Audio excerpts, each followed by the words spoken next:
Coucou les amis, cette semaine on vous amène pour 2 jours faire le circuit des Templiers et des Hospitaliers dans le Larzac.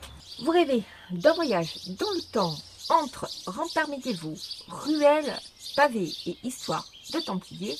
Alors on part explorer 2 pépites du circuit Templier et Hospitalier, la cavalerie et Saint-Jean d'Alcace.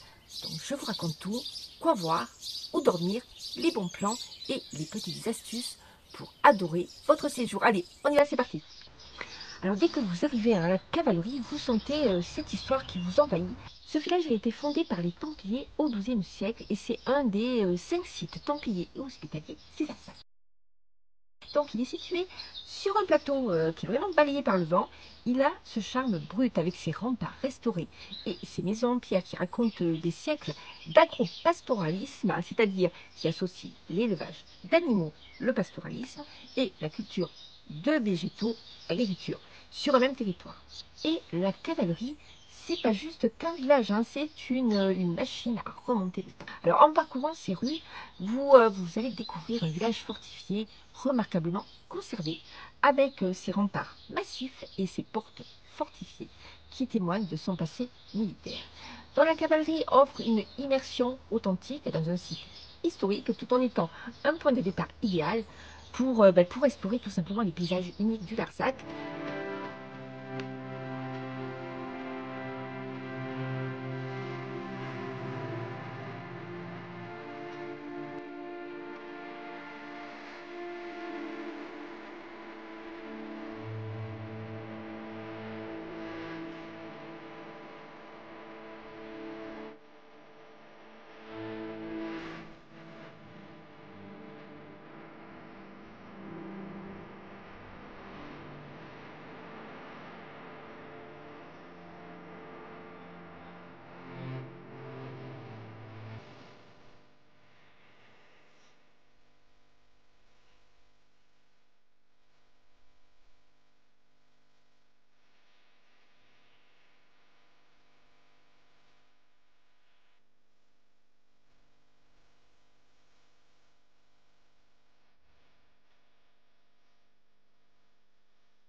Sur les portes de nombreuses maisons, les habitants du Larzac, justement, ont pour tradition de placer un chardon séché que l'on appelle cardabelle, pour des raisons, on va dire, symboliques et protectrices. Et oui, on dit que la cardabelle chasse les mauvais esprits. Donc, vous pourrez les admirer dans l'Écosse, notamment en Lozère et en Aveyron. Alors, attention, la cardabelle est une espèce protégée. Il est interdit de l'accueillir sous peine d'amende. Et là, vous allez me dire, mais alors, pourquoi les gens mettent des cardabelles sur la porte si c'est interdit de les cueillir? Très très bonne question. En fait, tout simplement, la cardabelle a été trop prélevée par le passé pour la décoration, hein, ce qui a menacé évidemment son espèce. Donc même si la tradition est forte et visible, elle ne justifie plus la cueillette sauvage en fait. Donc pour respecter la nature et la loi qui a été promulguée en 2020, il faut admirer la cardabelle dans son milieu naturel et ne pas la ramasser. Hein. Donc si vous souhaitez en avoir une chez vous, parce que c'est vrai que c'est magnifique, il vous faut tourner vers, vous tourner vers des artisans ou des points de vente qui proposent des cardabelles séchées de manière légale, hein, souvent importées ou cultivées dans des cadres vraiment spécifiques.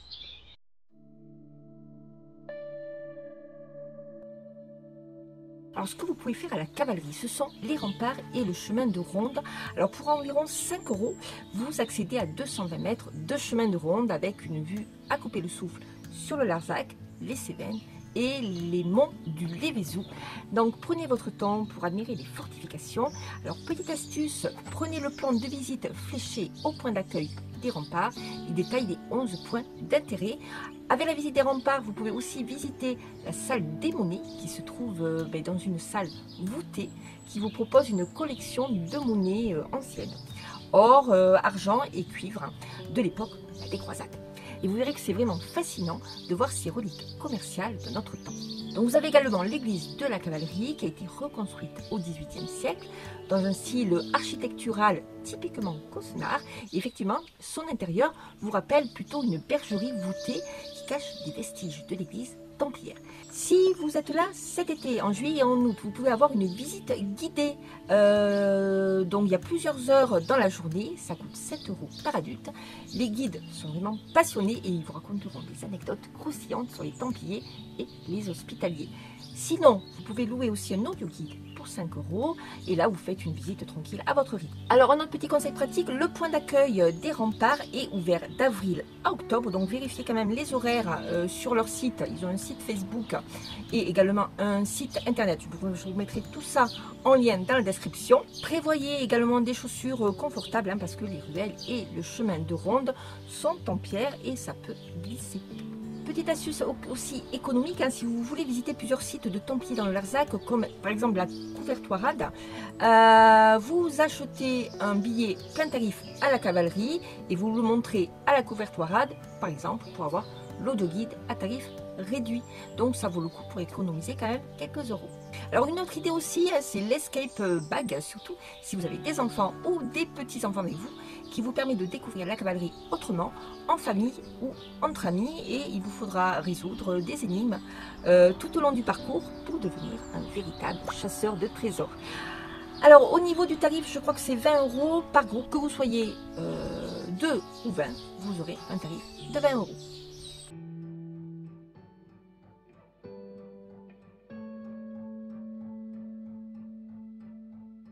Alors, où dormir avec votre camping-car à la Cavalerie? Vous avez donc plusieurs parkings dans le village. Il y a des places gratuites près du centre, notamment autour de la mairie ou des remparts. Alors attention, c'est des petites places, donc c'est pour des vannes aménagées ou des petits fourgons aménagés. Donc il n'y a pas de service évidemment non plus, mais il y a une belle ambiance médiévale qui est plutôt sympa parce que vous vous retrouvez vraiment au cœur du village. Vous avez également l'aire de camping-car parc situé à 200 mètres du centre du village, qui est ouvert bien sûr 24 h sur 24. Vous avez donc 32 emplacements pour camping-car, le branchement électrique, l'évacuation des eaux usées. Alors le tarif est de 15 € et des poussières, je me souviens plus exactement, en comptant la taxe de séjour. Si vous souhaitez y aller que en journée, vous avez la possibilité d'y rester 5 heures et vous pouvez utiliser les services. Et là, je crois que c'est 5 €. Donc ça peut être très très bien pour dépanner. Voilà. Sinon, en face, le camping-car park, vous avez un parking gratuit, donc qui est quand même vite plein, je pense, en plein été, parce que nous, à l'époque où on y a été, il était déjà tout plein. Mais bon, si vous arrivez de bonne heure et si vous avez la chance d'avoir une place, ça peut être une solution aussi. Donc là, c'est un simple parking, donc vous ne pouvez pas sortir vos tables et vos chaises et votre banc, etc. Mais ça peut être un bon compromis.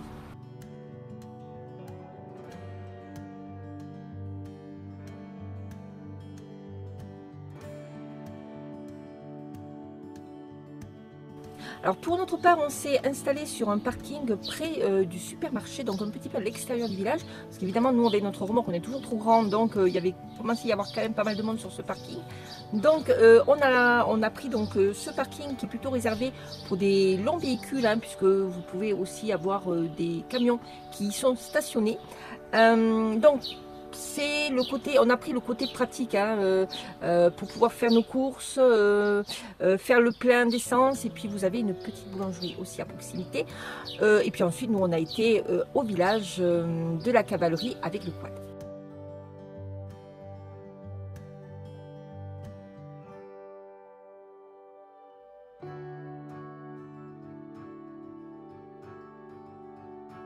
Donc n'hésitez pas à aller au Spar, ils ont vraiment de très très bons produits, et puis les employés sont vraiment super sympas.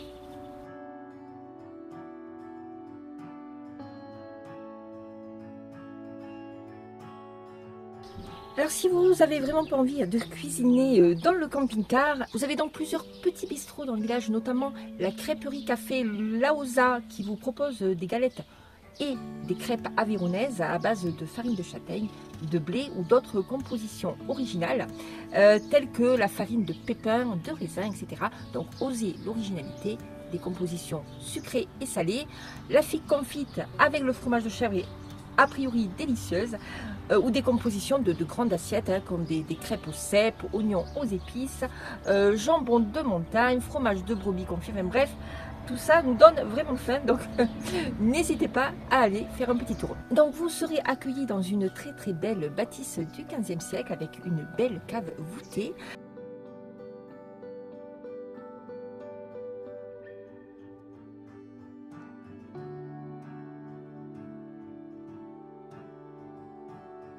Sinon, ben, vous pouvez aussi pique-niquer hein, sur une table près des remparts avec vue sur le Larzac, et ben, c'est pas mal aussi hein, finalement.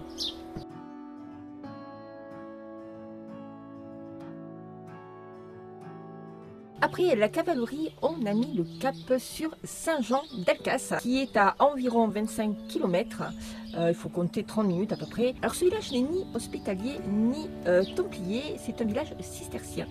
Je pense qu'ils ont intégré ce village à ce circuit parce qu'il est vraiment chargé d'histoire. Et donc ça fait partie du circuit des templiers et des hospitaliers. Donc ce village cistercien a été construit en 1439 par l'abbesse de Nounank pour protéger les paysans pendant la guerre de 100 ans. D'ailleurs, est-ce que vous connaissez la différence entre les Templiers et les Hospitaliers? Alors en bref, les Templiers étaient des moines soldats dont la mission principale était de protéger les pèlerins et défendre la Terre Sainte. Leur ordre était très puissant militairement et financièrement et a été brutalement dissous au début du XIVe siècle par le roi de France qui était à l'époque Philippe IV le Bel. Les hospitaliers, quant à eux, eh bien, ils ont commencé par une vocation caritative et hospitalière, soignant les malades et accueillant les pèlerins avant de devenir également des militaires. Alors, contrairement aux Templiers, leur ordre a survécu à la chute de la Terre Sainte et perdure encore sous le nom de l'ordre de Malte, et toujours avec une importante mission humanitaire. Alors, à la chute des Templiers, les hospitaliers ont pu racheter, entre guillemets, leurs biens en versant d'énormes sommes d'argent au roi. Alors, dès que vous passez le porche d'entrée, hein, vous êtes bluffé par la régularité des ruelles et l'harmonie des maisons en pierre. C'est petit, hein, vous avez vite fait le tour, mais tellement charmant, avec une ambiance paisible qui donne envie de vivre au ralenti. Ce qu'il faut absolument faire, le fort cistercien tout d'abord, visiter l'enceinte fortifiée, ses 2 ruelles parallèles et ses maisons du 15e siècle. Alors, vous avez un ticket à 7,50 € par adulte pour avoir une visite guidée. Ces visites guidées se font de juin à septembre et ce qui est inclus dans ce ticket, c'est aussi l'église du XIIIe siècle. Donc, vous pourrez observer le chemin de croix qui est semblable à celui de l'église de Rennes-le-Château. Donc, vous pourrez aussi visiter également la salle de justice où l'abbesse pouvait recevoir qui elle voulait. On dit également que le rez-de-chaussée avait été transformé en prison. Et puis, vous pourrez vous promener sur le chemin de Rome. Vous aurez une vue incroyable sur le Larzac et le cirque de Tournemire.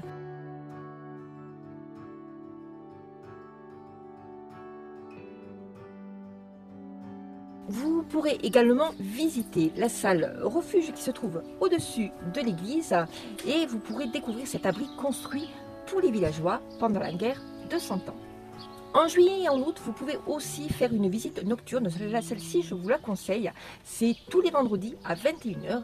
Il faut réserver. Hein. Donc cette visite nocturne est de 8 € par adulte. L'ambiance à la lueur des torches est vraiment magique. Les boutiques et buvettes seront ouvertes avant et après la visite. Et on m'a fait savoir que vous pourriez avoir des aligots mis sur commande.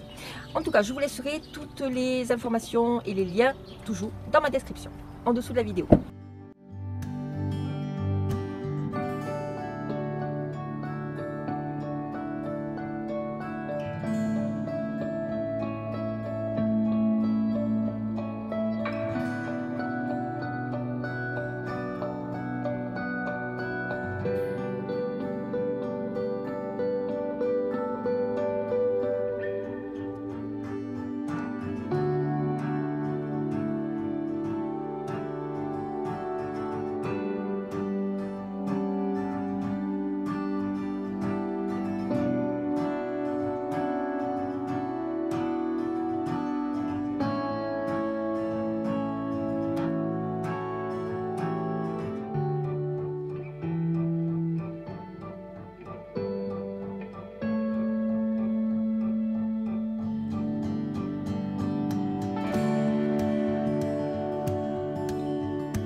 Et pour les amateurs de rando, vous avez évidemment des randonnées autour du village. Je vous conseille de tester le circuit de 8 km qui dure environ 2-3 heures. Vous pourrez vous renseigner auprès du point d'accueil, mais je vais vous donner une petite astuce également.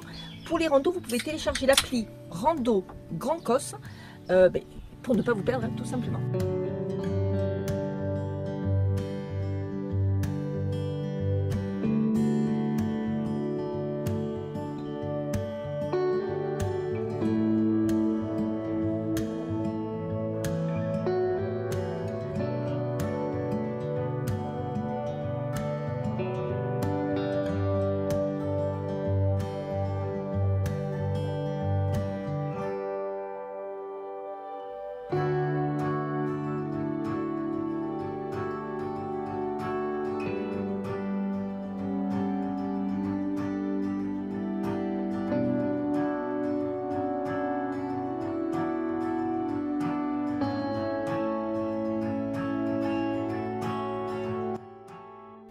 Alors le point d'accueil justement est ouvert d'avril à octobre avec une boutique pour des souvenirs et des produits locaux, style fromage, confiture, etc.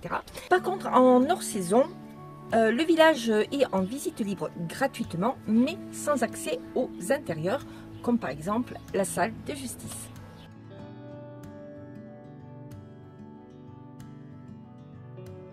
Alors à présent, où dormir en camping-car à Saint-Jean-d'Alcas? Alors vous avez l'aire de camping-car gratuite du village et c'est vraiment un super plan parce qu'elle est située à l'entrée de Saint-Jean-d'Alcas.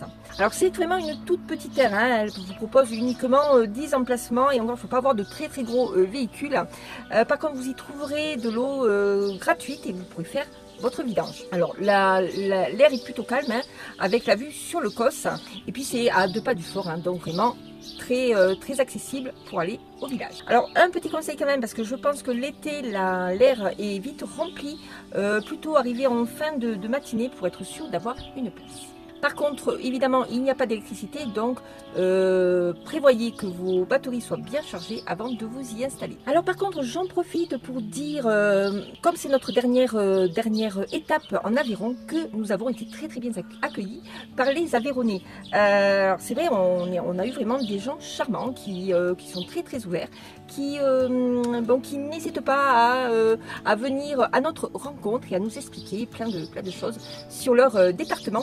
Donc on a vraiment été charmés par les Aveyronnais. Donc vraiment n'hésitez pas à papoter avec eux parce qu'ils sont vraiment fiers de leur village et adorent partager des anecdotes.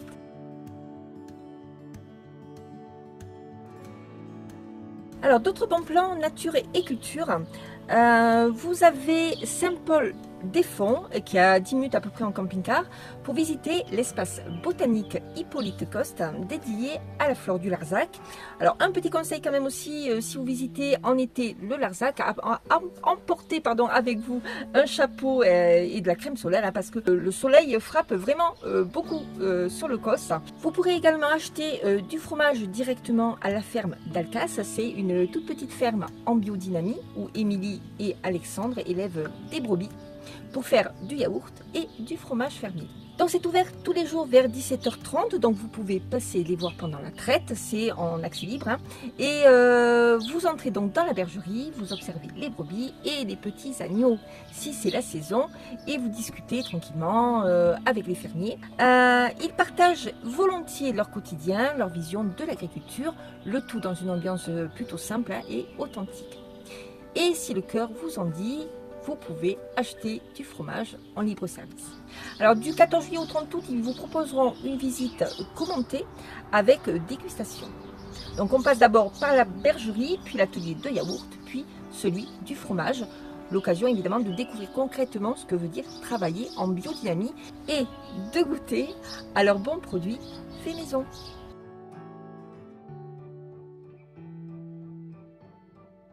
D'autres petits conseils généraux, alors quand venir? Alors, je vous conseille plutôt en juillet et août pour les visites guidées et l'ambiance animée, et avril ou juin ou même septembre et octobre pour plus de tranquillité et puis peut-être des températures quand même un peu plus douces. Donc prévoyez également assez d'eau et d'autonomie électrique, surtout si vous n'allez pas dans une aire de camping-car. Hein. Respectez également le patrimoine, hein, parce que ces villages sont classés à l'UNESCO, alors pas de déchets, respectez les règles de stationnement également.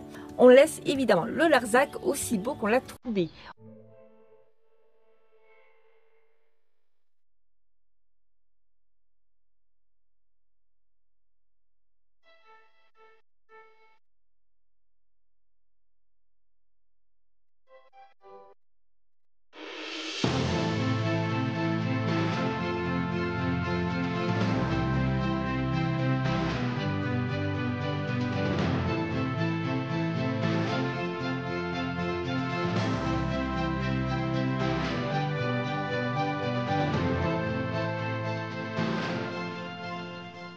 Au niveau du réseau, la 4G passe très bien à la cavalerie, mais peut-être un peu plus capricieuse quand même, hein, à Saint-Jean-d'Alcas. Donc, téléchargez tout ce qu'il vous faut avant d'aller à Saint-Jean-d'Alcas.